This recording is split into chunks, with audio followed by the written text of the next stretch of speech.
Would you like to make the best hot cocoa mix for your family? I'm sharing my secret hot cocoa mix next. Hey folks, it's Darcy from the Purposeful and I'm sharing my mom's bulk recipe for hot cocoa mix that we use every year for the winter. And I also make it up to make some great holiday gifts, whether you're giving something for Christmas or for school parties or whatever.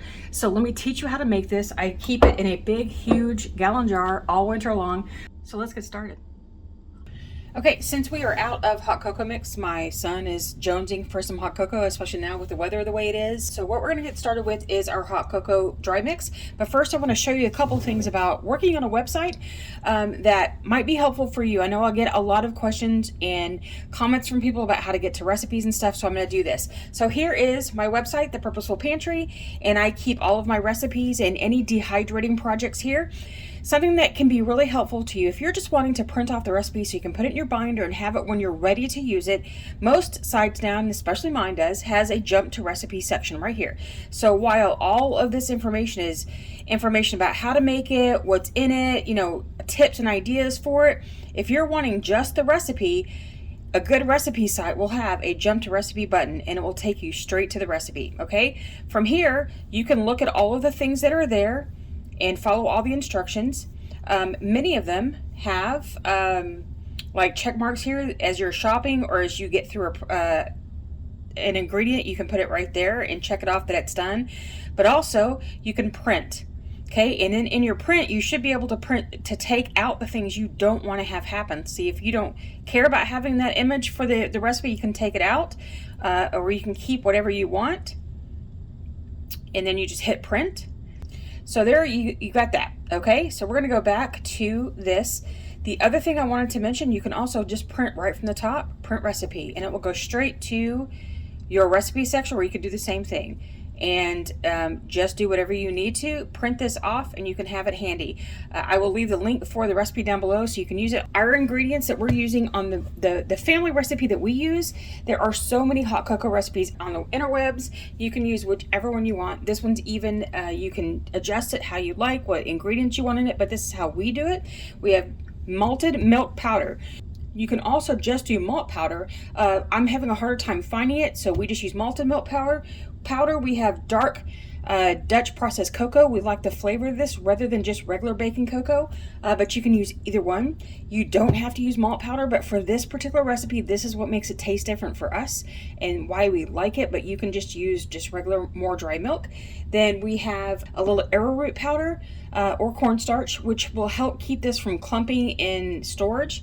You can use it or not, that's up to you. Then we have heavy cream, which is powdered heavy cream. I use it to replace a little bit of my milk to give it a creamier texture. Some people might actually use coffee creamer that comes in a powder. You could do that the same way. Then we also have powdered sugar, we have powdered milk, and we have some salt.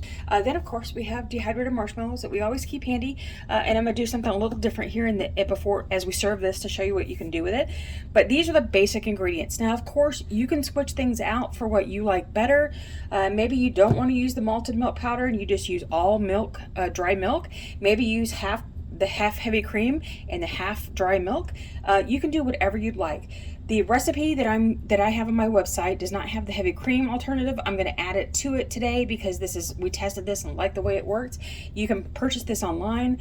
I will leave links down below for that stuff if you want, or I'll at least put it in the website so that you can go grab it from there. And let's get started putting this together. So you need about 3.5 cups of powdered sugar. Now again, if that's more sugar than you like to use less, use more, do whatever you'd like.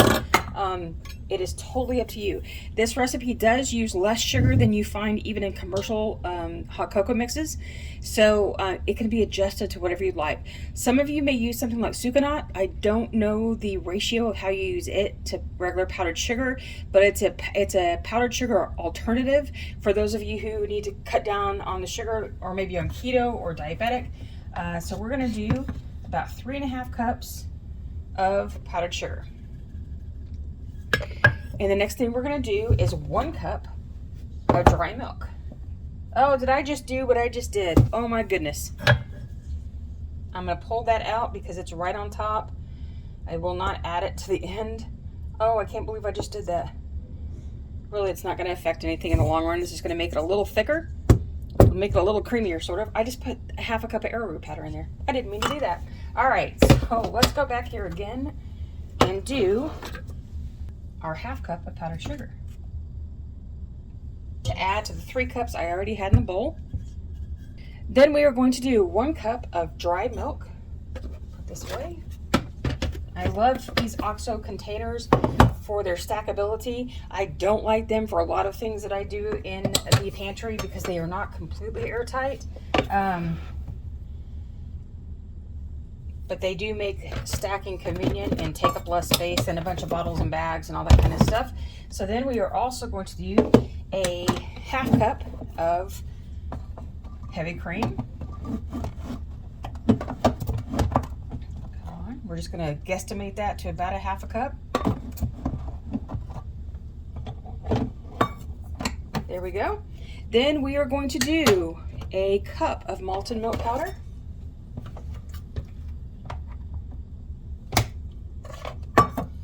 The malt just gives it a different depth of flavor it tastes great.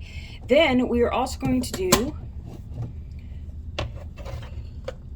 1 cup of hot cocoa, 1 cup of Dutch process cocoa powder, and I never mind adding just another half cup more because you can't get too chocolatey, okay?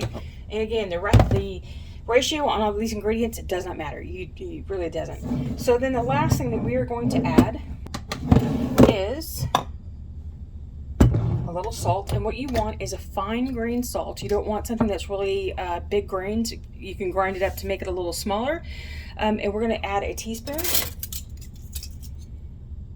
1 teaspoon. Let me get back to these. These are my mom's measuring spoons, and I still have them and adore them. This is a fine grain real salt that we like to use. There we go.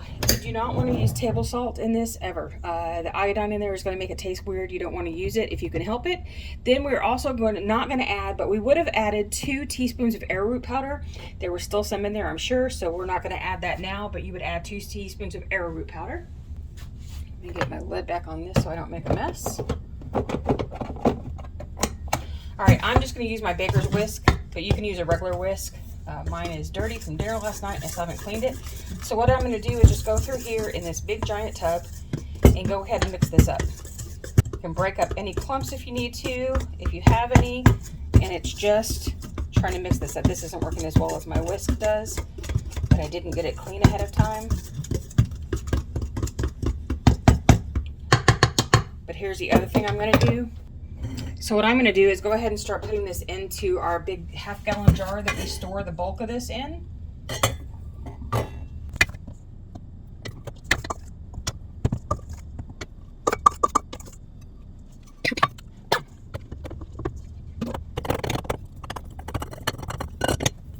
And then get to work. Just mix that up like crazy. Now, I know our family's taste profile. I know what we like.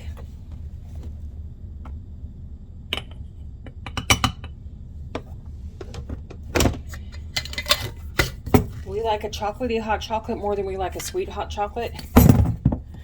And we also like one that doesn't break the bowl. So I'm going to just mix up a little bit more chocolate because, again, the ratios here are what you like, what you find that you prefer. And even if you make a cup and then find out you don't like it, you can go back and adjust your big mix to what you need.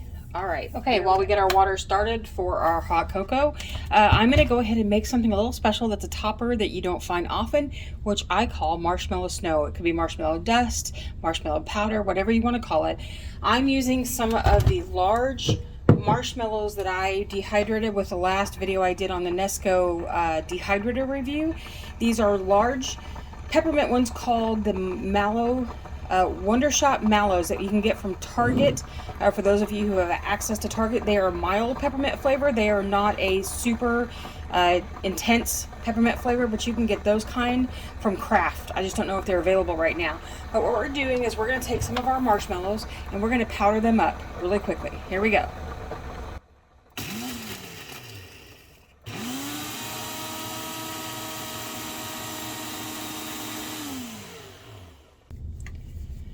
Now that our water is ready to go, we are going to add 2 heaping tablespoons of hot cocoa powder into our mug. And then we're going to add about 3 tablespoons of water. And why I do it this way is that way you can make sure that your mixture gets completely dissolved at the bottom.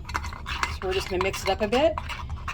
Because often what happens when you make hot cocoa is you get a big blob of cocoa mix at the bottom that never mixes through. So this helps dissolve it first, get a good mixture. All right, here we go. Then you can go ahead and fill it up with the rest of the water. But here's something that I would do. When my kids were little and we would do a Christmas Eve night, we're gonna go look at lights, then we're gonna come home and watch a movie. We would come home and get some hot cocoa ready. But I would make it super special, and I had this mom's super secret hot cocoa mix for Christmas Eve that the kids didn't know what was in it, didn't know what was happening. And I would put 1 Hershey's Kiss at the bottom of the cup, then I would fill it, run through this, let it melt gradually, but because I don't have any right now, you can also just do some chocolate chips right at the bottom, and you're gonna let them melt. So there's your extra cocoa, your extra chocolate flavor that makes it a little chocolatier. I use semi-sweet, you can use dark chocolate, you can use milk chocolate, whatever your kids might like. Then I'm gonna go ahead and fill it up with water the rest of the way, whatever's good for your children. Okay, so we have a cup of hot cocoa here. We're gonna go ahead and mix it all up. And what you're going to find is that the chocolate, as it melts, makes it just a little creamier and a little more chocolatey. But that would be for a special occasion. For regular drinking, you might not want to use it. But for special occasions, you got to make it special. So sometimes I would add a peppermint drop at the bottom too, and that way it would melt as they drank it and just keep it pepperminty. You can always put a peppermint stir stick in here. You could do peppermint marshmallows on a stir stick that I've shown you in a video, and I'll link it at the end here. Last year we did some some marshmallow pops, and did something that you can make a little stir stick to put in here, and it will just keep melting into your hot cocoa. Another thing, you can just plop on a bunch of dehydrated marshmallows to the top. They don't melt as quickly as regular marshmallows do, and it gives it a different flavor, a different texture to the hot cocoa.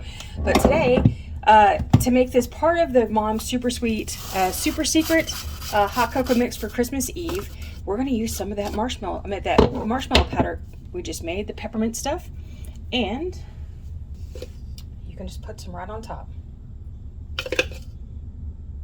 Just like that. And you have a mug of hot cocoa that tastes like peppermint. And it makes it just a little sweeter. It makes it just a little more flavorful, and it will melt down. Right now it's looking like it's a big blob, but it will melt down into your hot cocoa as it sits there. You can do this while you let it cool, and it eventually will integrate right into it just like that. And you have some pepperminty hot cocoa. So do you want to try your own version of this hot cocoa mix? I'll have the recipe down in the description box below that you can print off.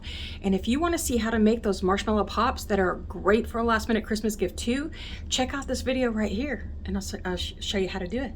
And until I see you again next time, warm wishes for a warm winter wherever you are. Cheers.